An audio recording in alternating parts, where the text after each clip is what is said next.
C'est un jour spécial aujourd'hui au château. Que représente la venue du transit de Catherine de Médicis? C'est un grand moment. C'est à la fois très émouvant, c'est l'aboutissement d'un travail de collaboration en particulier avec le Louvre. C'était pour nous l'occasion de célébrer Catherine de Médicis, qui est née en 1519, donc il y a 500 ans, et surtout elle est morte au château de Blois.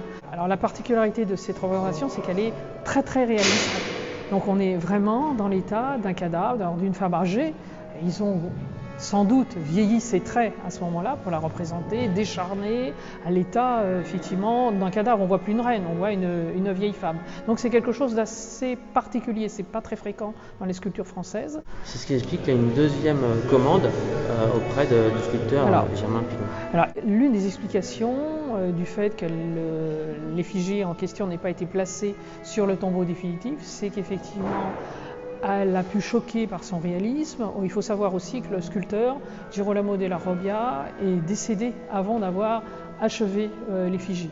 Mais les deux raisons sont sans doute vraies, puisqu'on voit que pour l'effigie définitive, elle demande à Germain Pilon quelque chose de beaucoup plus doux, plus inspiré de la sculpture antique, qui n'est pas un cadavre, mais simplement une femme nue à l'âge. Avec le recul, quelle est la valeur historique qu'on peut prêter maintenant à ce transit? Le tombeau définitif est l'œuvre d'un sculpteur célèbre, effectivement Germain Pilon. Celui-là a une valeur pour l'histoire de l'art extrême, puisqu'on a très peu de transits aussi réalistes qui ont été faits. Donc il est le témoignage d'un sculpteur exceptionnel, le témoignage d'une présentation très particulière de la reine, et de la reine Catherine de Médicis. On a assez peu, il n'y a pas d'autres portraits d'elle évidemment dans cet état. On pense que le visage lui-même a pu être inspiré par le visage réel de la reine, il a été fait de son vivant, il ne faut pas l'oublier. Donc elle a une valeur historique, artistique très forte, cette œuvre, bien sûr, elle est unique de toute façon.